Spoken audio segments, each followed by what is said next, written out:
இல்லை நீ மானு எடு. தொழுதுண்டு வாழ்வாரே வாழ்வார், மற்றவரெல்லாம் தொழுதுண்டு பின் செல்வார்.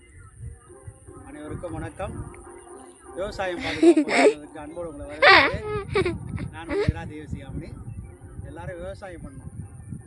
எதுக்கு விவசாயம் பண்ணணும்னா விவசாயத்துக்காகவும் விவசாயம் பண்ணணும். விவசாயம் பண்ணால் நம்ம உடம்பும் நல்லா ஆரோக்கியமாக இருக்கும். உடம்புலேருந்து நிறைய பேர் வரும். அதனால் நீண்ட காலம் வாழலாம். விவசாயம் செஞ்சால் சமுதாயம் ஆரோக்கியமாக இருக்கும். சரியா? அதனால் எல்லோரும் சிறுவனும் மனசாடும் இருக்கும். அதான் சொன்னார் வள்ளுவன். உழுதுண்டு வாழ்வாரே வாழ்வார், உழுதுண்டு வாழ்வார் வாடு சார்வார். என்ன பண்ணுறோம்னா அண்டை போடுறோம். அண்டை போட்டும் இந்த வரப்பு கழிச்சு வைக்கிறது அண்டைன்னு சொல்லுவாங்க. இந்த சைடு காட்டு சாமி, இப்படி காட்டு.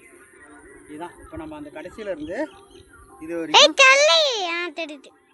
வரைக்கும் நம்ம போட்டிருக்கோம். கடுமையான உழைப்பு. ஓகே, இதை கூட ஒரு ஃபோட்டோ எடுத்துக்கிட்டேன். ஓகே, நம்ம நிலத்துல கொண்டு சரியா மோட்டர் செட் எடுத்துக்கிட்டா வண்டி செட் எடுத்து